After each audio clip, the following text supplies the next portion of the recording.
نبی صلی اللہ علیہ وسلم تک مسلسل خبر پہنچتی رہی، ایک ایک پل کی خبر. آپ صلی اللہ علیہ وسلم ہمیشہ بہت زیادہ بیدار مغز تھے، ہوشیار رہتے تھے اللہ کے فضل و کرم سے. وہاں سے خبریں آ رہی کہ یہ 40,000 کا لشکر قیصر نے اور آل غسان وہ سب مل کر ایک فیصلہ کن جنگ کرنے کے لیے تیار ہیں اور چاہتے ہیں کہ مدینے کی اینٹ سے اینٹ بجا دیں اور یہ قصہ ہی ختم کر دیں. ادھر یہ جب خبریں پہنچتی تھیں نبی صلی اللہ علیہ وسلم اور آپ کے صحابہ تو صحابہ کرام بھی ایک خوف میں مبتلا.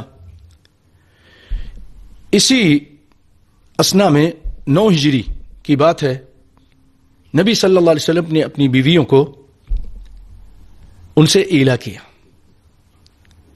ایلا یہ ہے کہ طلاق نہیں دی لیکن ان سے آپ نے علیحدگی اختیار کر لی اور آپ صلی اللہ علیہ وسلم 1 مہینے تک ان سے الگ رہے.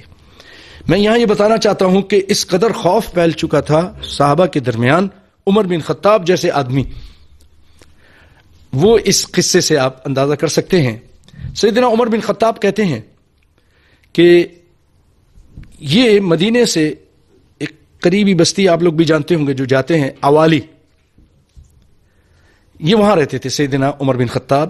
کہتے ہیں میرا ایک انصاری پڑوسی، ہم نے اس طرح ترتیب دیا تھا آپس میں کہ ایک دن تم جاؤ گے نبی صلی اللہ علیہ وسلم کے پاس، ان سے دین کی باتیں سیکھو گے، دوسرے دن میں جاؤں گا، تم جاؤ گے مجھے آ کے بتانا، میں جاؤں گا تمہیں آ کر بتاؤں گا.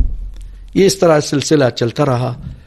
تو کہتے ہیں کہ وہ انصاری ساتھی میرا سیدنا عمر بن خطاب کہتے ہیں کہ میرے پاس آیا، میرا دروازہ زور زور سے پیٹنے لگا، دروازہ کھولو دروازہ کھولو. کیا ہو گیا؟ کہنے لگے کیا ہو گیا کہ روم نے حملہ کر دیا، روم آ گئے. خوف اس قدر تھا سیدنا عمر کے منہ سے بھی یہ نکلا، کیا معاملہ؟ کہا نہیں، اس سے بھی بڑھ کر معاملہ ہو گیا، نبی صلی اللہ علیہ وسلم نے اپنی بیویوں کو طلاق دی تھی. وہ یہ سمجھے کہ طلاق ہو گئی، حالانکہ طلاق نہیں دی تھی. تو اس سے اندازہ کریں کہ صحابہ کرام بھی ایک بڑا لشکر تھا اور وہ مدینے کی طرف آنے تقدم میں تھا اور کوشش میں تھا. اور ادھر سے منافقین جو ہیں، اللہ تعالیٰ ان منافقین کے شر سے مسلمانوں کو ہمیشہ بچا کے رکھے.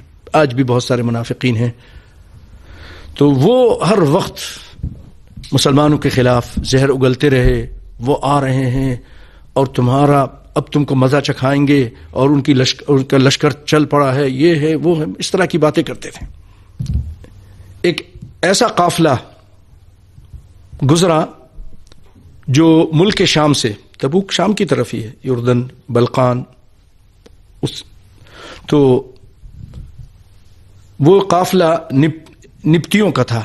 نبتی یہ نابت بن اسماعیل علیہ السلام کی، یعنی اسماعیل علیہ السلام کی نسل سے تھے اور کبھی ان کا بڑا عروج تھا اور اس کے بعد ان پر زوال آیا اور یہ ایک عام کسانوں اور تاجروں کی حیثیت سے ہو گئے.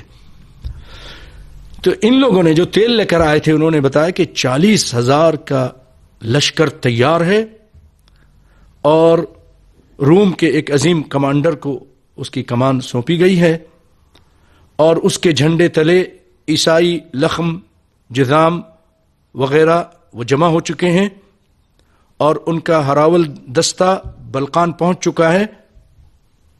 تو یہ ایک بہت بڑا خطرہ تھا مسلمانوں کے لیے اور حالت بہت نازک تھے. سخت گرمی کا زمانہ تھا اور قحط سالی کے بھی آثار تھے.